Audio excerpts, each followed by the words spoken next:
Hello everyone. In this segment, we will be discussing the salient features of the Constitution, the most important features of the Constitution that forms the base of the Constitution. Once you understand this segment, then the picture is clear to you because in the subsequent segments, we will be discussing these segments only multiple times. इस portion में से prelims में भी के लिए भी questions बनते हैं और मेंस के लिए क्वेश्चन भी बनते हैं. बहुत सारी अंडरलाइंग थीम्स इन्वॉल्व हैं इस पर्टिकुलर सेगमेंट में. तो आप ये ध्यान से समझिए और ध्यान से पढ़िए and let us go ahead. So the first important feature of the constitution is it is the lengthiest written constitution. तो constitution दो तरीके के होते हैं, एक written constitution, एक unwritten constitution. written constitution जैसे अमेरिका का constitution and unwritten constitution जैसे ब्रिटिश का constitution. जो हमारा constitution है वो lengthiest of the world है, बहुत elaborate है, बहुत comprehensive है और एक बहुत ही ज्यादा detailed document है. जब कॉन्स्टिट्यूएंट असेंबली ने कॉन्स्टिट्यूशन एनैक्ट किया था तो हमारे कॉन्स्टिट्यूशन में क्या क्या था, एक प्रीएम्बल था, अराउंड 395 आर्टिकल्स थे और 8 स्केड्यूल्स थे. लेकिन बाद में अमेंडमेंट के द्वारा कॉन्स्टिट्यूशन को और एक कॉम्प्रिहेंसिव बनाया गया और बड़ा बनाया गया और अब अप्रोक्सीमेटली 470 आर्टिकल्स है और 12 स्केड्यूल्स है. हम लोग 12 स्केड्यूल्स जो हैं वो आगे डिस्कस करेंगे सब सेगमेंट में क्या क्या है, लेकिन प्रीएम्बल है, 470 आर्टिकल्स है और 12 स्केड्यूल्स हैं. ये हमारा जो कॉन्स्टिट्यूशन है इंडिया का वो लेंदी कुछ कारणों की वजह से बना है, कुछ फैक्टर्स की वजह से बना है. Written of course we wanted to codify it, that's why it is a written constitution. The constituent assembly members they wanted to codify the law of the land. So that is how the constitution came into existence.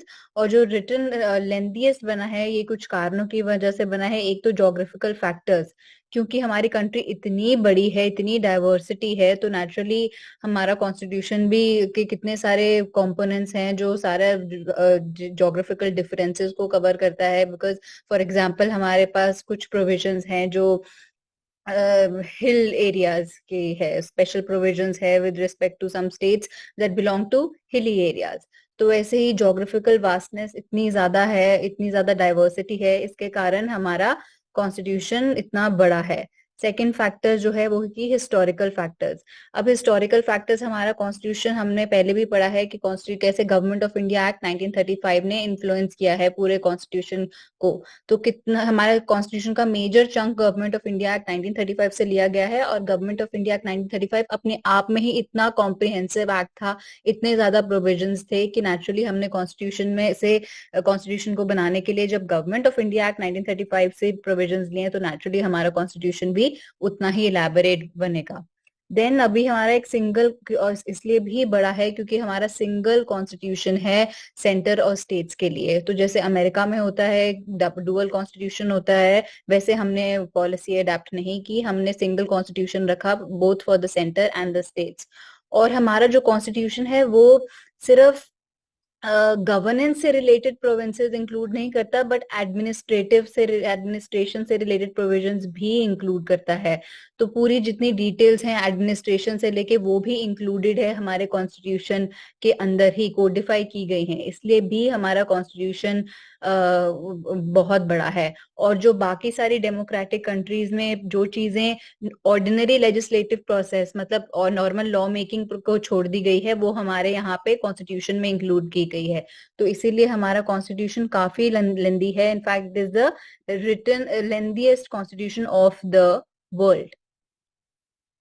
All right, then it besides being the lengthiest constitution, हमारे constitution का एक और important feature, significant important feature ये है कि it is drawn from various sources.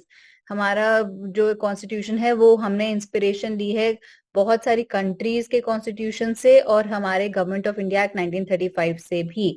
जो structural part है हमारे कॉन्स्टिट्यूशन का वो हमने कहाँ से इंस्पिरेशन ली है, गवर्नमेंट ऑफ इंडिया एक्ट 1935. और जो फिलोसफिकल पार्ट है जैसे फंडामेंटल राइट्स हो गए, directive principles of state policy हो गई, वो हमने ली हैं अमेरिकन कॉन्स्टिट्यूशन से और आयरिश कॉन्स्टिट्यूशन से. और जो हमारा political part of the constitution है, जैसे हम कैसे कैबिनेट गवर्नमेंट है हमारी, कैसे रिलेशंस है between the executive and the legislature, ये हमने कहाँ से लिए हैं, ब्रिटिश कॉन्स्टिट्यूशन से। सो तीन टाइप के पार्ट्स है, structural part, philosophical part and the political part. Structural part we have taken from, जितना स्ट्रक्चर है कॉन्स्टिट्यूशन का कैसे डिवाइड होगा, वो हमने गवर्नमेंट ऑफ इंडिया एक्ट 1935 से लिया है। जितनी सारी फिलोसफीज हैं वो अमेरिकन और आयरिश कॉन्स्टिट्यूशन, जैसे फंडामेंटल राइट्स हो गए, हमने अमेरिकन कॉन्स्टिट्यूशन से लिया। और भी बहुत सारी कंट्रीज से हमने बहुत सारे फीचर्स उठाए हैं, we will be discussing that subsequently.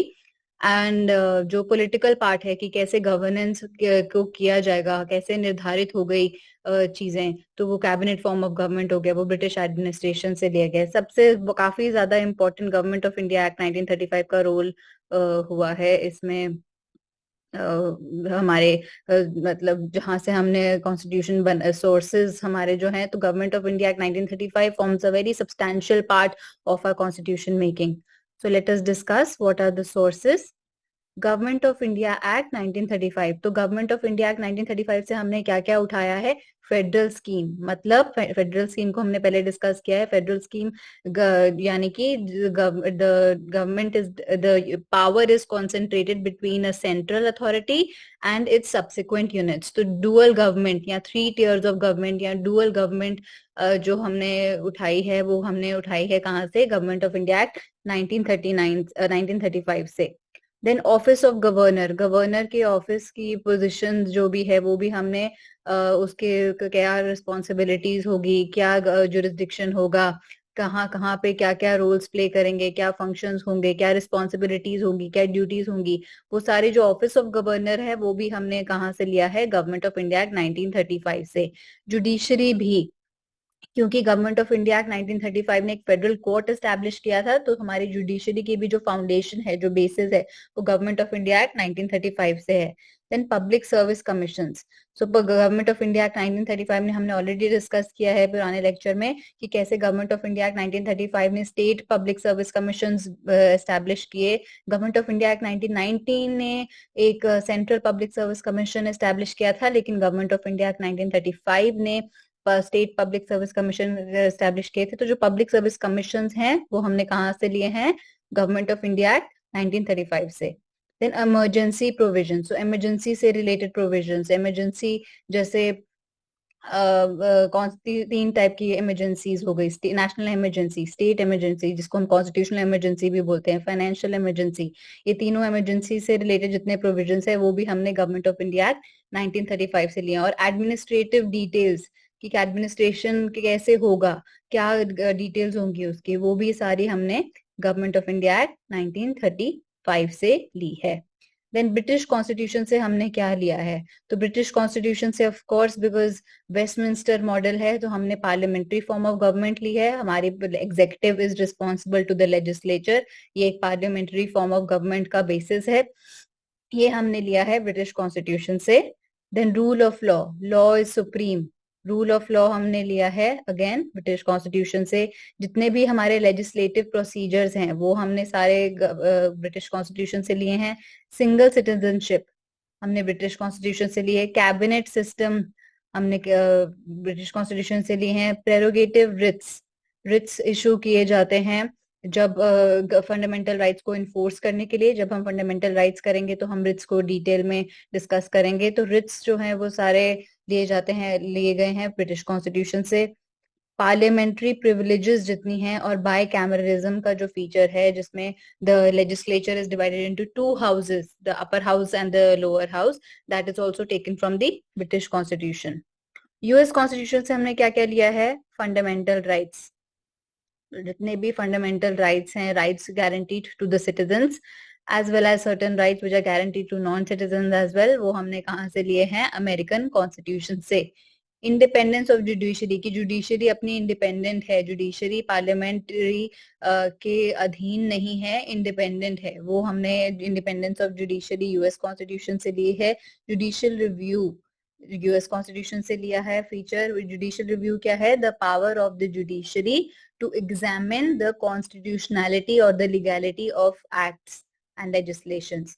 मतलब कि जुडिशरी के पास पावर होती है कि वो एग्जामिन कर सके वेदर कोई भी जो एक्ट है वो फंडामेंटल राइट्स को वायलेट करता है कि नहीं, वेदर वो कॉन्स्टिट्यूशनल है कि नहीं, वेदर वो अगर और कॉन्स्टिट्यूशन ना हो, अगर फंडामेंटल राइट्स को वायलेट करे तो जुडिशरी के पास पावर है कि वो पर्टिकुलर एक्ट को नल एंड वॉइड डिक्लेयर कर सकती है। Impeachment of the president, impeachment, हमने इम्पीचमेंट का जो प्रोविजन है, प्रेसिडेंट को इम्पीच करने का प्रोसेस है, वो हमने कहाँ से लिया है, अमेरिकन कॉन्स्टिट्यूशन से। Then removal of supreme court and high court जजेस, जो सुप्रीम कोर्ट के सुप्रीम कोर्ट और हाई कोर्ट के जजेस हैं उनका रिमूवल कैसे होगा, किन कंडीशंस में होगा, वो भी हमने यूएस कॉन्स्टिट्यूशन से लिया है। Post of vice president, vice president की जो एक्स ऑफिशियो चेयरमैन है ऑफ राज्यसभा, उनकी पोस्ट की भी हमने प्रोविजंस जो लिए हैं वो वाइस प्रेसिडेंट के वो लिए हैं अमेरिकन कॉन्स्टिट्यूशन से। देन आयरिश कॉन्स्टिट्यूशन से हमने 2 प्रोविजंस लिए हैं, 3 प्रोविजंस इनफैक्ट लिए हैं आयरिश कॉन्स्टिट्यूशन से। एक तो है directive principles of state policy. Directive principles of state policy क्या है, जो certain directions which are given to the state. So directive principles of state policy हम लोग आगे डिटेल में पढ़ेंगे। तो directive principles of state policy का प्रोविजन जो है वो लिया गया है आयरिश कॉन्स्टिट्यूशन से। Then nomination of members to Rajya Sabha, Rajya Sabha में कैसे नॉमिनेट किए जाएंगे मेंबर्स, इलेक्ट नॉमिनेशन जो होगा उनका। और method of election of president, तो प्रेसिडेंट कैसे इलेक्ट होंगे वो कहाँ से हमने लिए। इम्पीचमेंट जो है वो यूएस कॉन्स्टिट्यूशन से लिया है, लेकिन इलेक्शन का प्रोसेस जो है वो आयरिश कॉन्स्टिट्यूशन से लिया गया है। देन कनेडियन कॉन्स्टिट्यूशन से हम लोग क्या क्या लेंगे, federation with a strong centre, जो तो हमारा federal with Kashi, federal Kashi का मतलब लाइक फेडरल का, फेडरल विद यूनिटरी फीचर्स हम आगे पढ़ेंगे। तो जो federal features, federal with strong centre, जहाँ की एक फेडरलिज्म भी है जहाँ पे power is divided between the centre and the states, लेकिन सेंटर हमारी स्ट्रॉन्ग है, तो स्ट्रॉन्ग सेंटर है, तो ये वाला फीचर हमने कहाँ से लिया है, कनेडियन कॉन्स्टिट्यूशन से। Then wasting of the residuary powers in the centre, तो गवर्नमेंट ऑफ इंडिया एक्ट 1935 में जो रेजिडरी पावर्स थी वो किसको दी गई थी, वाइसरॉय को दी गई थी। लेकिन अभी हमने देखा कि हमने जो प्रोविजन इनकॉर्पोरेट किया है वो कि रेजिडरी पावर्स कौन सी पावर्स होती हैं, जो तीनों लिस्ट में इंक्लूड नहीं की गई, state list, central list and concurrent list में जो सब्जेक्ट्स इंक्लूड नहीं किए गए उसके ऊपर जो पावर है वो उसको रेजिडरी पावर्स कहते हैं। और ये अभी फिलहाल किसके पास है, सेंटर के पास है, पार्लियामेंट के पास है। Appointment of state governors by the centre, तो स्टेट गवर्नर्स अपॉइंट सेंटर करेगा, ये प्रोविजन कनेडियन कॉन्स्टिट्यूशन से लिया है। And advisory jurisdiction of the supreme court, तो सुप्रीम कोर्ट की जुरिस्डिक्शन है to give advice to the president when the president seeks for, when the president asks. तो ये वाली जो हमने प्रोविजन है एडवाइजरी जुरिस्डिक्शन कनेडियन कॉन्स्टिट्यूशन से ली है। ऑस्ट्रेलियन कॉन्स्टिट्यूशन से हमने कॉन्करेंट लिस्ट का कॉन्सेप्ट लिया है, freedom of trade and commerce and state intercourse का लिया है, और joint sitting of the 2 houses of the parliament का लिया है। देन जर्मनी के कॉन्स्टिट्यूशन से हमने क्या लिया है, सस्पेंशन ऑफ फंडामेंटल राइट्स की ड्यूरिंग एन इमरजेंसी, जब भी अभी इमरजेंसी होगी, नेशनल इमरजेंसी, तो उस टाइम पे फंडामेंटल राइट्स सस्पेंड किए जाएंगे, you know more exercise your fundamental rights. तो ये प्रोविजन हमने कहाँ से लिया है, कॉन्स्टिट्यूशन ऑफ जर्मनी से। सोवियत कॉन्स्टिट्यूशन से हमने क्या लिया है, फंडामेंटल ड्यूटीज और जो आइडियल है जस्टिस का, जो हमने प्रियम्बल में इंक्लूड किया है, social, economic and political justice. तो ये दोनों फीचर्स हमने लिए हैं सोवियत यूनियन, रशिया के कॉन्स्टिट्यूशन से। फ्रेंच कॉन्स्टिट्यूशन से हमने क्या लिया है, republic, the idea of republic wherein we have an elected head of the state. तो हमने वो फ्रेंच कॉन्स्टिट्यूशन से लिए हैं। And ideas of liberty, equality and fraternity जो हमने प्रियम्बल में इंक्लूड किए हैं। साउथ अफ्रीकन कॉन्स्टिट्यूशन से हमने क्या लिया है, procedure for amendment of the constitution. तो कॉन्स्टिट्यूशन अमेंड कैसे होगा, मतलब अमेंड मतलब उसमें चेंजेस कैसे लाए जाएंगे, तो कॉन्स्टिट्यूशन में कैसे चेंजेस लाए जाएंगे वो सारे हमने किस कॉन्स्टिट्यूशन से लिए हैं, साउथ अफ्रीकन कॉन्स्टिट्यूशन से।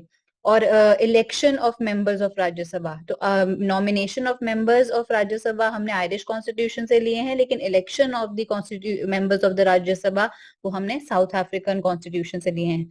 जापानीज कॉन्स्टिट्यूशन से लिया है procedure established by law. Procedure establish by law का मतलब है कि जब तक हमारा प्रोसीजर फॉलो किया गया है एक लॉ बनाने के लिए, तब तक लॉ जस्ट है। इस प्रोसीजर एस्टैब्लिश बाय लॉ में लॉ की आर्बिट्रीनेस, वेदर लेजिस्लेचर आर्बिट्री है कि नहीं, ये नहीं देखा जाता, सिर्फ एग्जीक्यूटिव की आर्बिट्रीनेस देखी जाती है। सो ये हम डिस्कस करेंगे जब हम फंडामेंटल राइट्स डिस्कस करेंगे प्रॉपरली। लेकिन अभी आप इतना ही समझे कि प्रोसीजर एस्टैब्लिश बाय लॉ का मतलब कि जब तक प्रोसीजर फॉलो किया गया है एक लॉ को बनाने का, तब तक वो लॉ ठीक है, वो लॉ जस्ट है। Then another important feature of constitution is blend of rigidity and flexibility. तो कॉन्स्टिट्यूशन दो प्रकार में भागे बांटे जाते हैं, one is rigid and flexible. Rigid constitution का क्या मतलब है कि जो कॉन्स्टिट्यूशन को चेंज करने के लिए एक स्पेशल प्रोसीजर अमेंडमेंट का फॉलो करना पड़ता है, बहुत ही स्पेशल प्रोसीजर, ज्यादा हमको मेजोरिटी चाहिए, स्पेशल मेजोरिटी चाहिए, तो उसको हम बोलते हैं रिजिड कॉन्स्टिट्यूशन। जैसे अमेरिका का कॉन्स्टिट्यूशन है वो काफी रिजिड प्रोसीजर्स फॉलो करता है। आप अमेरिका के कॉन्स्टिट्यूशन में अगर कोई चेंज लाना चाहें तो बहुत ही स्पेशल मेजोरिटी के साथ आपको चेंज लेके आ सकते हैं, बहुत कम्बरसम प्रोसेस है, इजी प्रोसेस नहीं है। लेकिन फ्लेक्सिबल कॉन्स्टिट्यूशन क्या होता है, जो अमेंड किया जाता है, जैसे आम लॉज बनते हैं, ऑर्डिनरी लॉज जैसे बनाए जाते हैं, वैसे ही एक कॉन्स्टिट्यूशन अमेंडमेंट भी किया जाता है। जैसे ब्रिटिश कॉन्स्टिट्यूशन में का काफी वो फ्लेक्सिबल है। जैसे आम लॉज बनते हैं, वो लॉज को बनते हैं, सिंपल मेजोरिटी होती है, more than 50% of present and voting, वैसे ही जैसे आम लॉज बनते हैं वैसे ही आपका कॉन्स्टिट्यूशन अमेंड किया जाता है। लेकिन जो हमारा कॉन्स्टिट्यूशन है वो ना कि बिल्कुल रिजिड है और ना ही बिल्कुल फ्लेक्सिबल है, हमारा कॉम्बिनेशन ऑफ बोथ है। बहुत कुछ प्रोविजंस जो हैं हमारे कॉन्स्टिट्यूशन में वो अमेंड किए जाते हैं स्पेशल मेजोरिटी से, जो कि है कि 2/3 of the present and voting plus more than 50% of the total strength. So some provisions can be amended by a special majority of the parliament, that is 2/3 majority of the members of each house of present and voting and majority of total membership of each house. और कुछ provisions ऐसे हैं जो हमें special majority से amend करने हैं, plus हमको उसमें रैटिफिकेशन ऑफ द स्टेट्स का चाहिए, मतलब रजामंदी चाहिए 50% ऑफ द स्टेट्स की। तो वो ऐसे प्रोविजंस है जो हमारी फेडरल स्ट्रक्चर से छेड़ाछाड़ी कुछ करते, चेंजेस लेके आने की कोशिश करते हैं। तो वो जो जौन से प्रोविजंस हमारे फेडरल स्ट्रक्चर को कुछ इम्पैक्ट करता है, उसमें हमें स्पेशल मेजोरिटी से भी पास करना है, प्लस रैटिफिकेशन चाहिए बाय स्टेट्स की। और लेकिन कुछ प्रोविजंस ऐसे हैं हमारे कॉन्स्टिट्यूशन में जो सिर्फ एक ऑर्डिनरी लेजिस्लेशन के द्वारा, ऑर्डिनरी लॉ, जैसे ऑर्डिनरी लॉ बनाया जाता है वैसे ही सिंपल मेजोरिटी के द्वारा, which is more than 50% of the present and voting of each house. तो जब 50% से ज्यादा मेंबरशिप होगी, 50% प्रेजेंट एंड वोटिंग, जितने लोग प्रेजेंट हैं मोर देन 50% और जो लोग वोट कर रहे हैं उसके 50% से ज्यादा अगर हमको वोट मिल गए, तो हमारे ये नॉर्मल ऑर्डिनरी लेजिस्लेटिव प्रोसेस के जैसे ही हमारा कॉन्स्टिट्यूशन अमेंड हो जाता है। At the same time, some provisions of the constitution can be amended by a simple majority of the parliament in the manner of ordinary legislative process. But you have to remember that these amendments do not come under Article 368. तो ये जो amendments है वो Article 368 के अंदर नहीं आते, वो Article 368 के बाहर आते हैं। जब हम amendment का पूरा provision करेंगे कि कौन से provisions किस amendment से किए जाते हैं, कि किसके लिए कौन सी majority चाहिए होती है, तब हम इसको depth में discuss करेंगे। Then comes federal system with unitary बायस। हमने थोड़ा थोड़ा सा ये अभी हमने डिस्कस किया है। तो फेडरल विद यूनिटरी बायस मतलब फेडरल सिस्टम वो होता है जहाँ पे पावर डिवाइड की जाती है between a centre authority and it's constituent units, और अन्य भागों में जब पावर को डिवाइड किया जाता है उसको हम फेडरलिज्म कहते हैं। और यूनिटरी वो होती है जो पावर सारी कॉन्सेंट्रेट होती है एक सेंटर में। तो हमारा जो कॉन्स्टिट्यूशन का फीचर है वो ये है कि हम ना ही हम लोग फेडरल हैं, but with a unitary bias. Kashi federal है, फेडरल के जैसे हैं। हमारे हमारे पास हमने दोनों के फीचर्स इनकॉर्पोरेट किए हैं, कुछ फेडरलिज्म के फीचर्स इनकॉर्पोरेट किए हैं और कुछ यूनिटरी के। तो फेडरल सिस्टम के हमने कौन से प्रोविजंस इनकॉर्पोरेट किए हैं? To government.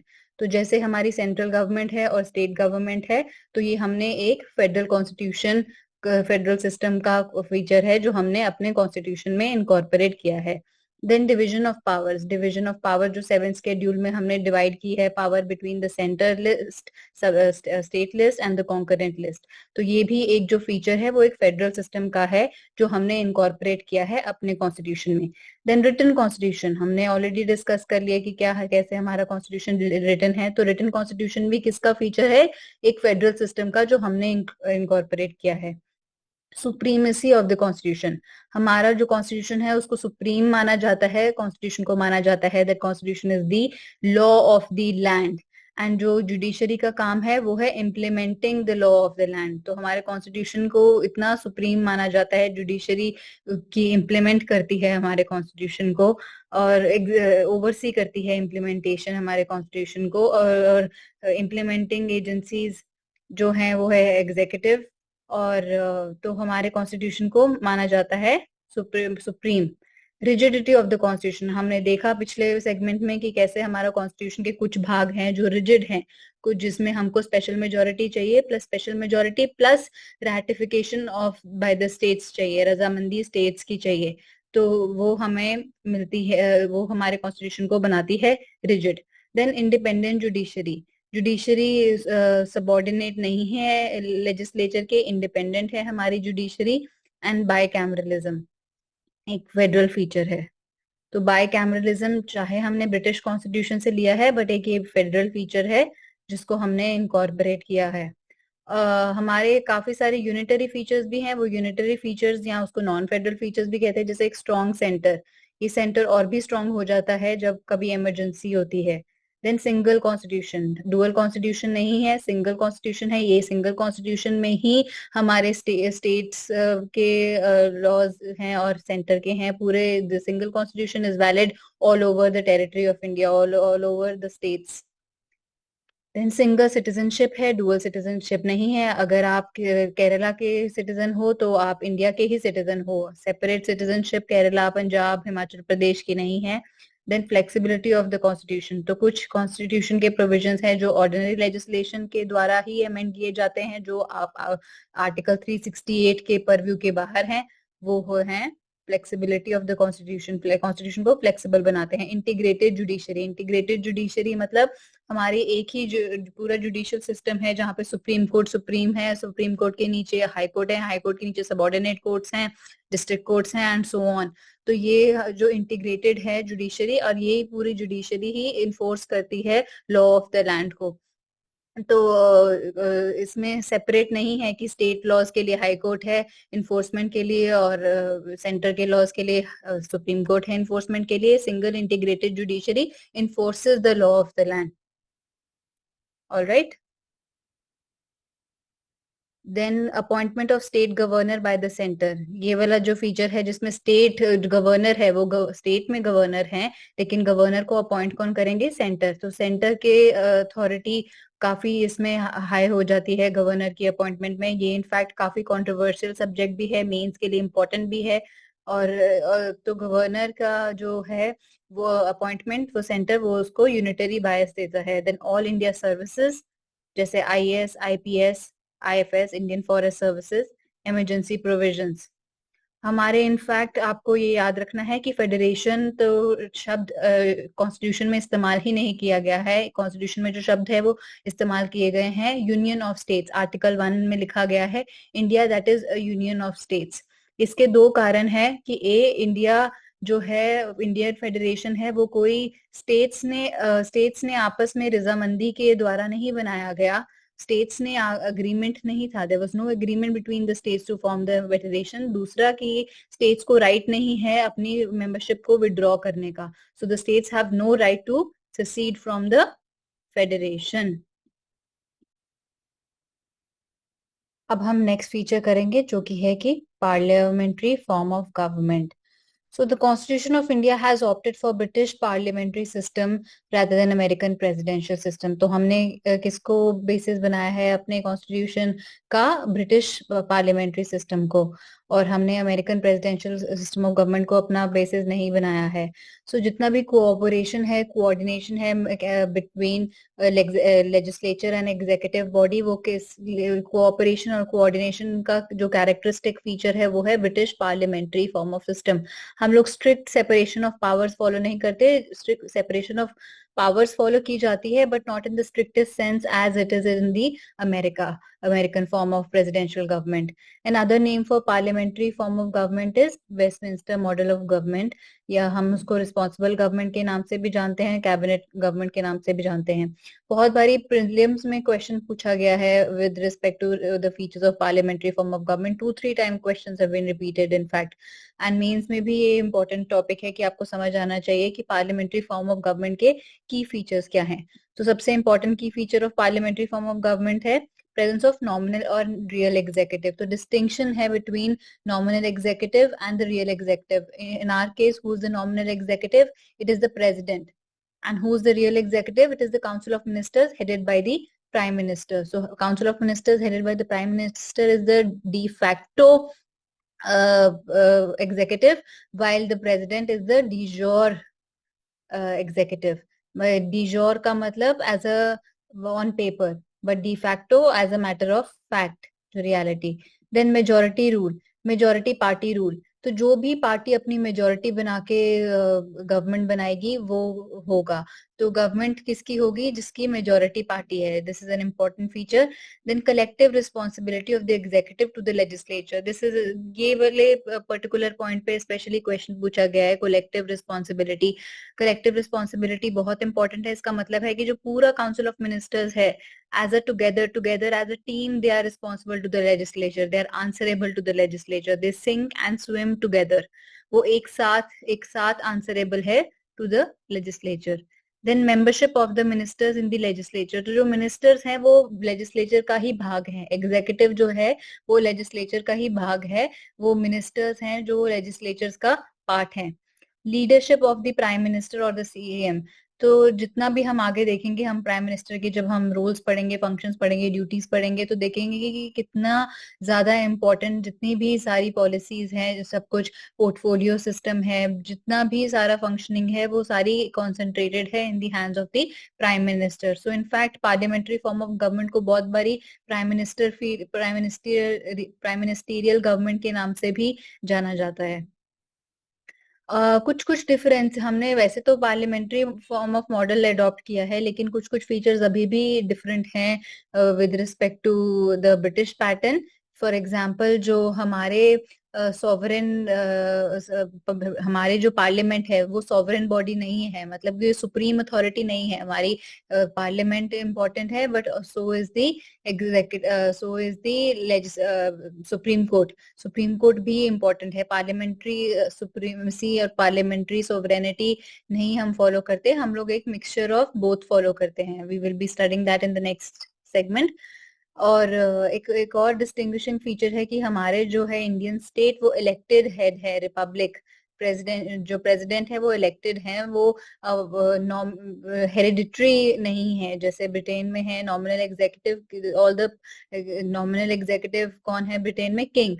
तो मोनार्की है, कॉन्स्टिट्यूशनल मोनार्की है, लेकिन हमारे केस में रिपब्लिक है. We are not a monarchy, we are a republic. अगला इम्पोर्टेंट फीचर है कॉन्स्टिट्यूशन का, वो है we follow a synthesis of parliamentary sovereignty and judicial supremacy. ना तो हमारे जैसे ब्रिटेन का जो मॉडल है वो मॉडल है प्राइमरीली बेस्ड किसके बेसिस पे? पार्लियामेंट्री सोवरेनिटी के बेसिस पे. So parliamentary sovereignty, the doctrine of sovereignty of parliament is associated with British parliament. लेकिन जो अमेरिका है वहां पे क्या फॉलो किया जाता है? Judicial supremacy. So the principle of judicial supremacy is followed. And हमारे केस में हम लोग जो framers of the Indian constitution है उन्होंने क्या फॉलो सोचा कि क्या सही होगा हमारे कॉन्स्टिट्यूशन के लिए? वो होगा एक सिंथेसिस ऑफ सिंथेसिस मतलब कॉम्बिनेशन ऑफ पार्लियामेंट्री सोवरेनिटी और जुडिशियल सुप्रीमेसी। हमारे केस में जो सुप्रीम कोर्ट है उसके पास पावर है कि किसी भी पार्लियामेंट्री लॉ को अनकॉन्स्टिट्यूशनल डिक्लेयर किया जा सके। वो किसके पास पावर है? सुप्रीम कोर्ट के पास पावर है to declare the laws, parliamentary laws is unconstitutional. और लेकिन पार्लियामेंट के पास भी पावर है कि वो थ्रू वेरियस अमेंडमेंट्स कॉन्स्टिट्यूशन को चेंज कर सके to as per the changing requirements and changing time. तो दोनों को पावर है, सुप्रीम जुडिशरी को भी पावर है और जो पार्लियामेंट है उसको भी पावर है। So we follow a synthesis of parliamentary sovereignty and judicial supremacy. आगे हम पढ़ेंगे नेक्स्ट फीचर जो कि है इंटीग्रेटेड एंड इंडिपेंडेंट जुडिशरी। तो जो हमारी जुडिशरी है, जुडिशियल सिस्टम है, वो पूरा वो इंटीग्रेटेड भी है, मैं आपको समझाऊंगी कैसे, और इंडिपेंडेंट भी है। The Indian Constitution establishes a judicial system that is both integrated as well as independent. Integrated कैसे है? Supreme court at the top, supreme court के नीचे high courts of respect different states, high court of different states के नीचे district courts, respective states के अपने district courts. ये district courts बोले जाएंगे जब ये सिविल मैटर से डील करेंगे, और सेशंस कोर्ट बोला जाएगा जब ये क्रिमिनल मैटर से डील करेंगे। So the Supreme Court stands at the top of the integrated judicial system in the country. Below it, there are high courts at the state level. Under a high court, there is a hierarchy of subordinate courts, that is district and other lower courts. This single system of court enforces both the central laws as well as the state laws. जबकि USA में ऐसा नहीं होता। USA में क्या होता है कि जो फेडरल लॉज है वो इन्फोर्स किए जाते हैं, फेडरल जुडिशरी उनको इन्फोर्स करती है, और जो स्टेट लॉज है वो कौन उनको इन्फोर्स करता है? State judiciary. The supreme court is a federal court. इसका मतलब ये नहीं है कि ये सेपरेट है for centre and the state, but the supreme court is a federal court. It is the highest court of appeal and it is the guarantor of the fundamental rights of the citizen. तो supreme court को कहा गया है कि supreme court is the guarantor of the fundamental rights. तो fundamental rights अगर enforce करने हैं तो कौन इन्फोर्स करता है? Supreme court. और ये राइट टू कॉन्स्टिट्यूशनल रेमेडीज के अंदर आता है article 32। The Constitution has made various provisions to ensure the independence, और इंडिपेंडेंस ताकि सुप्रीम कोर्ट बिल्कुल जुडिशरी इंडिपेंडेंट रहे, इसके प्रोविजंस कॉन्स्टिट्यूशन में ही दिए गए हैं। जैसे सिक्योरिटी ऑफ टेन्योर ऑफ जजेस, तो जजेस की सिक्योरिटी ऑफ टेन्योर है, कोई भी ऐसे रिमूव नहीं कर सकता है। Then independence of judiciary, executive और लेजिस्लेचर का इंटरफेरेंस अपॉइंटमेंट में, रिमूवल में बिल्कुल भी नहीं है। Fixed service conditions for the judges. All the expenses of the Supreme Court are charged on the Consolidated Fund of India. जितने भी सुप्रीम कोर्ट के खर्चे हैं वो सारे कंसोलिडेटेड फंड पे चार्ज किए गए हैं। They are charged on the consolidated fund. इसका मतलब ये कि पार्लियामेंट ये इस पे जो भी एक्सपेंसेस सुप्रीम कोर्ट के होंगे उस पे पार्लियामेंट वोट नहीं कर सकती। They don't have the right to vote. Then prohibition on the discussion on the ground of the conduct of the judges in the legislature. तो जो भी सुप्रीम कोर्ट के जजेस अपना ऑफिशियल कैपेसिटी में उनके एक्शंस होंगे वो पार्लियामेंट में डिस्कस नहीं हो सकते, वो प्रैक्टिस नहीं कर सकते after retirement. Then they can punish for their contempt of court. So supreme court के पास पावर है। कंटेम्प्ट ऑफ कोर्ट का मतलब है कि सुप्रीम कोर्ट की कोई जजमेंट पास की गई है, जजमेंट में कुछ सुप्रीम कोर्ट ने अपना वर्डिक्ट दिया है, अगर उस वर्डिक्ट को हम ऑफेंड करते हैं, कुछ जो जिसको दिया हुआ ऑफेंड, तो that is called a contempt of court. And separation of judiciary from the executive, तो जुडिशरी को बिल्कुल सेपरेट किया गया है एग्जीक्यूटिव की इंटरवेंशन से। ये कभी भी हावी नहीं होने देती। जो कॉन्स्टिट्यूशन ने ऐसा स्ट्रक्चर एस्टेब्लिश किया है अपॉइंटमेंट से रिलेटेड, रिमूवल से रिलेटेड, सिक्योरिटी ऑफ टेन्योर से रिलेटेड, कि independence of the judiciary is insured. Next important feature of the constitution is fundamental rights. So part 3 of the Indian Constitution guarantees fundamental rights to all the citizens, and some fundamental rights are guaranteed to non-citizens as well. What are the different fundamental rights? Right to equality, Article 14 to 18, right to freedom, Article 19 to 22, right against exploitation, Article 23 to 24, right to freedom of religion, Article 25 to 28, and cultural and educational rights, right, Article 29 to 30. Then finally comes the right to constitutional remedies, Article 32. जो fundamental rights है वो basically उनका idea क्या है कि promote करना है political democracy को। तो डेमोक्रेसी जो पॉलिटिकल डेमोक्रेसी इंश्योर करती है कि सारे को इक्वली ट्रीट किया जाए politically. And another important feature of fundamental rights is that ये fundamental rights limitations impose करते हैं किस पे, on the arbitrariness of the state and on the state arbitrariness of both executive and the legislature. They operate as limitations. वो limitations लगाते हैं किसके हित में, citizens के हित में, ताकि executive arbitrary ना हो पाए, legislature tyrannical ना हो पाए. So they operate as limitations on the tyranny of the executive and the arbitrary laws of the legislature, and they are justiciable in nature. इसका मतलब है कि कोर्ट्स इनको इन्फोर्स कर सकते हैं इफ दे आर वायलेटेड। अगर वो कोई हमारे फंडामेंटल राइट्स हमसे छीने जाएं, वायलेट हुए, तो हम लोग कोर्ट को अप्रोच कर सकते हैं, वो सुप्रीम कोर्ट को अप्रोच कर सकते हैं as well as high court को अप्रोच कर सकते हैं, and the courts are they can enforce them. जो भी अग्रीव्ड पर्सन है, अग्रीव्ड का मतलब जिसके राइट्स वायलेट हुए गए हैं, वो डायरेक्टली सुप्रीम कोर्ट को अप्रोच कर सकते हैं जब अगर fundamental rights direct, not through way of appeal but directly they can approach the Supreme Court if their fundamental rights are violated. And Supreme Court के पास ऑप्शन होता है, the Supreme Court issue करती है writs, different writs issue करती है, जैसे habeas corpus हो गया, mandamus हो गया, certiorari हो गया, prohibition हो गया, quo warranto। ये इन सब का क्या मतलब है, ये हम फंडामेंटल राइट्स जब पढ़ेंगे तब डिस्कस करेंगे। लेकिन हमें ये भी समझना है कि फंडामेंटल राइट्स जो राइट्स है जो सिटीजन्स को दिए गए हैं against the arbitrariness and tyrannical nature of executive and legislature, they are not absolute in nature, they are not sacrosanct, they are not permanent. इसका मतलब कि ये टोटलिटी में अप्लाई नहीं करते, रिस्ट्रिक्शंस कुछ कुछ रिस्ट्रिक्शंस होती हैं, जैसे सोशल ऑर्डर के लिए, then interest of the tribal people, welfare of the tribal people, तो ऐसे कुछ रीजनेबल रिस्ट्रिक्शंस सोवरेनिटी और इंटेग्रिटी और सिक्योरिटी ऑफ द स्टेट को प्रोटेक्ट करने के लिए, तो ऐसे रीजनेबल रिस्ट्रिक्शंस स्टेट अप्लाई कर सकती है from time to time. And they can also be curtailed by constitutional amendment act. तो parliament constitutional amendment act pass कर सकती है और फंडामेंटल राइट्स को ले सकती है। They are not sacrosanct, they are not permanent, and they can further be suspended during the operation of a national emergency except the rights guaranteed by Article 20 and 21, which is the right to life. So ये हमें याद रखना है कि fundamental rights भी बहुत एक essential feature of constitution है। आगे हम पढ़ेंगे कि कैसे directive principles of state policy is the feature of the Indian Constitution. Directive principles of state policy है क्या?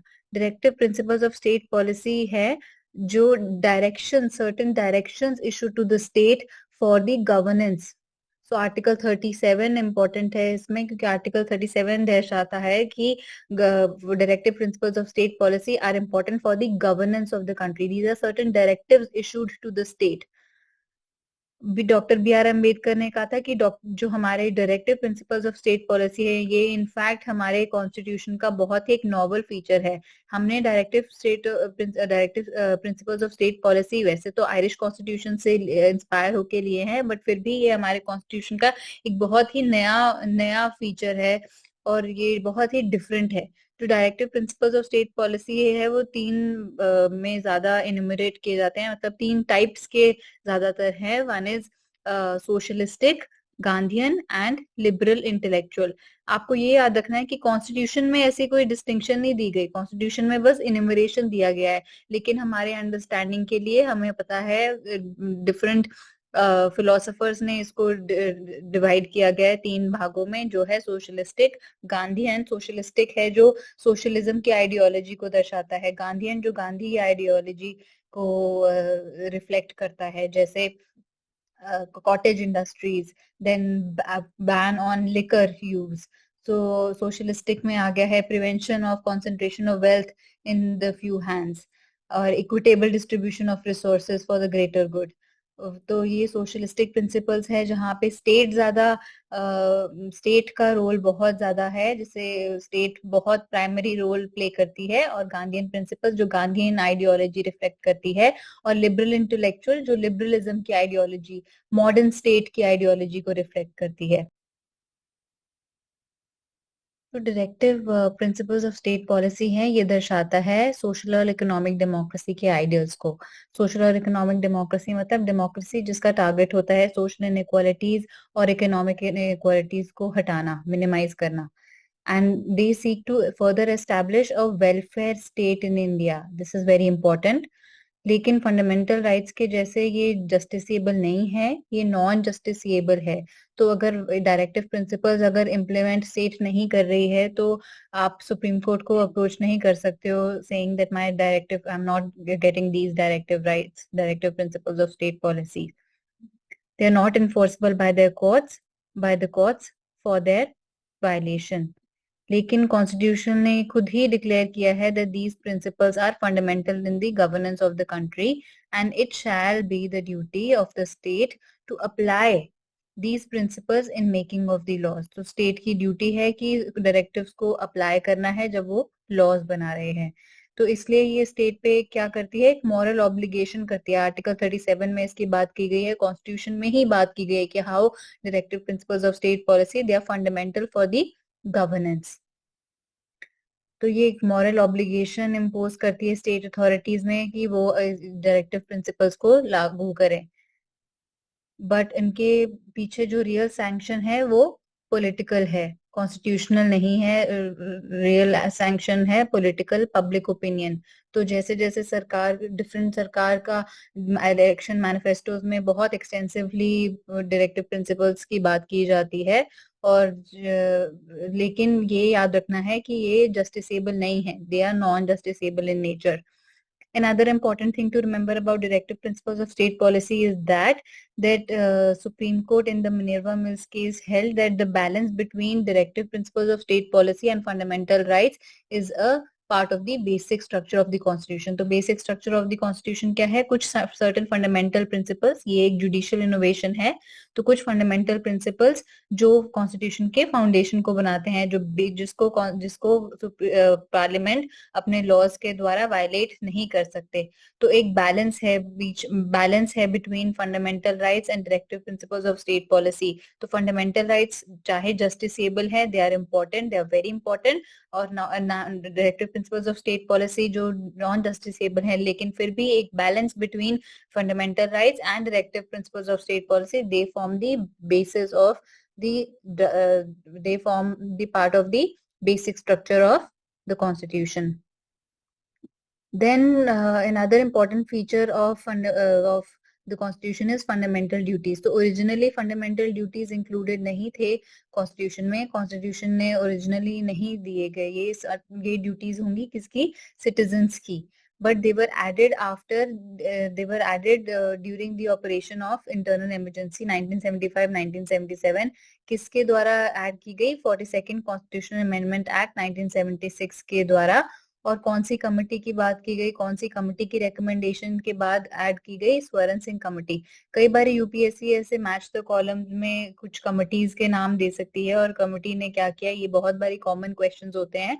तो आप याद रखना कि स्वर्ण सिंह कमेटी किसके रिलेटेड है, फंडामेंटल ड्यूटीज के रिलेटेड।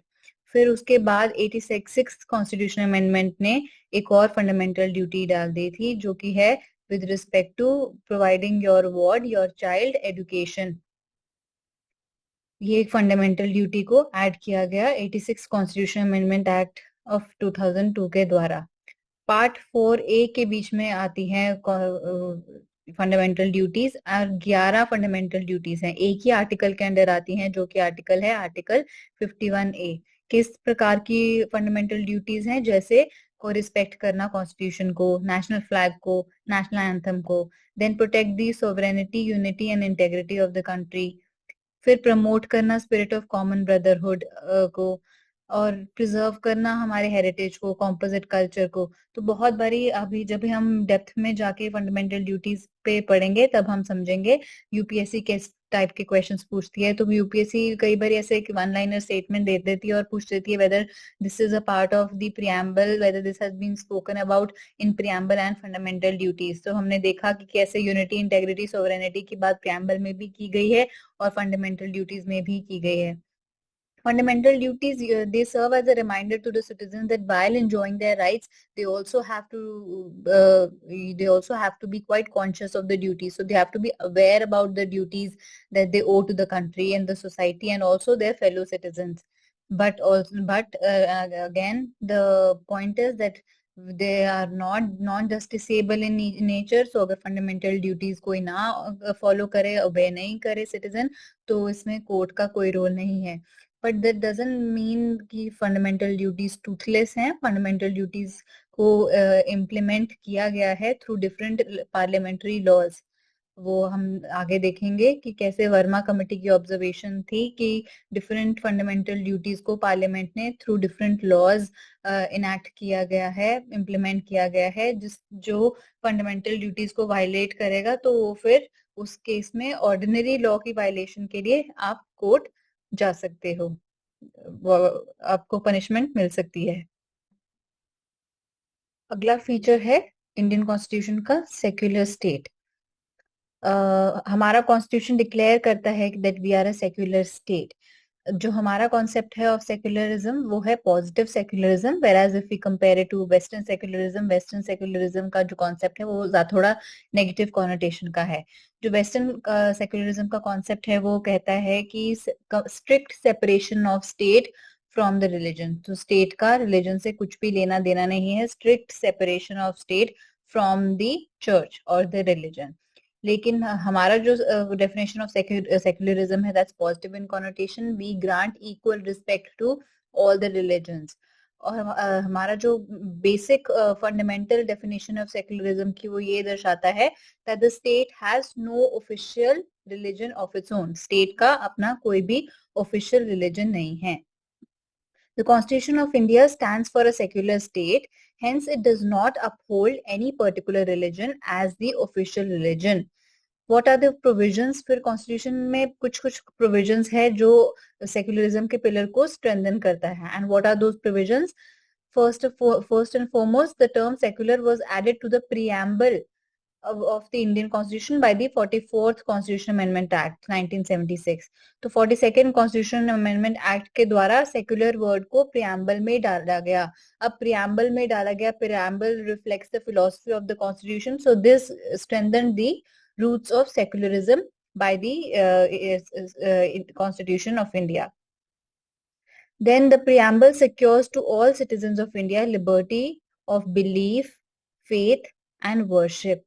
तो बिलीफ, फेथ एंड वर्शिप की लिबर्टी प्रियम्बल ही देता है that you are free to have your own personal belief, you are free to have your own faith and you free to worship.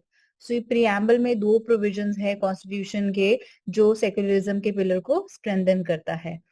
Further हमारे आते हैं fundamental rights of article 15, 16, then 26, 27, 28, 29, 30 और finally directive principles of state policy of article 44।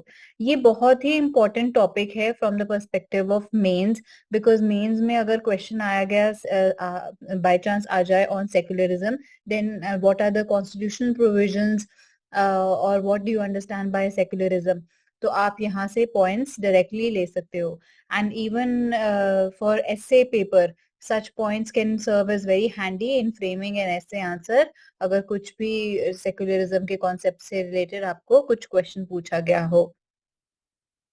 Then comes the state shall not discriminate against any citizen on the ground of religion, article 15 बोलता है। तो religion जब prohibit की गई है discrimination on the ground of religion, religion can't be the ground, religion के basis पे आप डिस्क्रिमिनेट नहीं कर सकते, आर्टिकल 15 ये दर्शाता है। देन आर्टिकल 16 में इक्वालिटी ऑफ अपॉर्चुनिटी दी गई है सभी सिटीजन्स को इन पब्लिक एम्प्लॉयमेंट। तो अगर पब्लिक एम्प्लॉयमेंट में भी अगर आपका रिलीजन डिफरेंट है तो उसमें रिलीजन डिफरेंट होने के कारण डिस्क्रिमिनेशन नहीं हो सकता, इक्वालिटी ऑफ अपॉर्चुनिटी आपको दी जाएगी in terms of in matters of public employment. Then comes Article 25 to 29 जो कि religious freedom है, right to religious freedom. और first है उसमें all persons are equally entitled to freedom of conscience. Conscience मतलब हमारा inner belief, क्या हम बिलीव करते हैं, हमारा सोल में क्या बिलीफ है. एथिस्ट है, एग्नोस्टिक है, बिलीवर है, नहीं भी बिलीवर है, but conscious, inner conscious. So entitled to freedom of conscious and the right to freely profess, practise and propagate. तो आप प्रैक्टिस जब हम करते हैं तो प्रैक्टिस का मतलब है कि कोई भी रिचुअल अगर प्रैक्टिस करते हैं तो रिचुअल प्रैक्टिस कर सकते हैं, प्रोफेस कर सकते हैं, उसके बारे में प्रीच कर सकते हैं, बात कर सकते हैं, प्रोपगेट कर सकते हैं, किसी को हम कन्वर्ट कर सकते हैं, लेकिन just by influencing them, not forceful conversion. So Article 25 talks about this. Then every religious denomination or any of its section shall have the right to manage its religious affairs. So different religious or denominations can manage their own religious affairs. This is as per Article 26. जो अलग अलग religion हैं वो अपने religious affairs अपनी organisations के खुद ही manage करेंगे. Then comes Article 27. No person shall be compelled to pay any tax for the promotion of a particular religion. तो state tax नहीं लगा सकती for the promotion of a particular religion, लेकिन for the promotion of all religions लगा सकती है. Particular किसी एक पर्टिकुलर रिलीजन, क्योंकि हमने अपना कोई particular religion as a state religion declare नहीं करा है, तो इस कारण स्टेट एक किसी भी पर्टिकुलर रिलीजन को प्रमोट करने के लिए टैक्स नहीं लगा सकती. And no person shall be compelled to pay such a tax. Further, no religious instruction shall be provided in any educational institution maintained by the state. Article 28. तो जो जितने भी एजुकेशनल इंस्टीट्यूशंस है जहाँ पे स्टेट फंडिंग है, state run करिए, state की एडमिनिस्ट्रेशन है, वहां पे रिलीजियस एजुकेशन कंपल्सरी नहीं कर सकते. Any section of the citizens shall have the right to conserve the distinct language, script और culture. तो अगर किसी भी कम्युनिटी की अपनी डिस्टिंक्ट, अपनी अलग भाषा है, अपना रिलीजन है, अपना कल्चर है, अपनी कोई स्क्रिप्ट है, तो वो उसको प्रिजर्व करने के कर सकते हैं. ये हमारा कल्चरल एंड माइनॉरिटी राइट्स के अंदर आता है. फर्दर, ऑल माइनॉरिटीज, चाहे वो रिलीजियस माइनॉरिटी हो, have the right to establish and administer educational institutions of their own choice. तो जितनी भी रिलीजियस माइनॉरिटी है वो एस्टैब्लिश कर सकते हैं और एडमिनिस्टर कर सकते हैं एजुकेशनल इंस्टीट्यूशंस अपनी चॉइस के. Article 30. Then the state shall endeavor to secure for all citizens a uniform civil code. Uniform civil code क्या कहता है? Codification for all the laws for all irrespective of religion. Codification of civil law.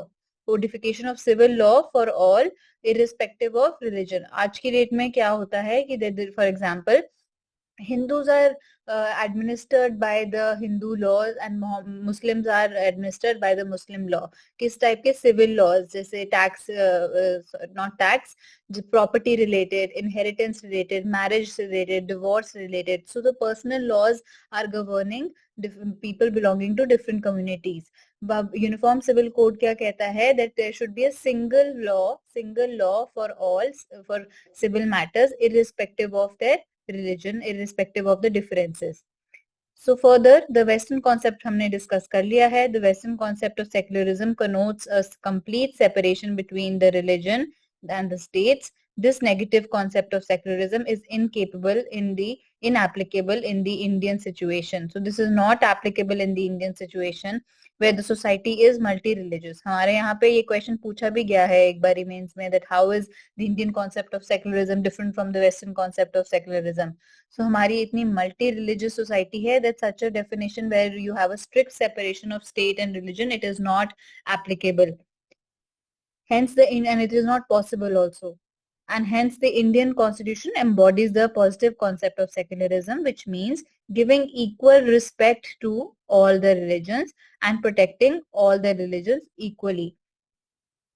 और constitution ने communal representation का जो separate electorate थे based on different religious communities दिए गए थे वो भी अबॉलिश कर दिया है. So these are the constitutional provisions with respect to a secular state I hope it's clear and understandable for everyone.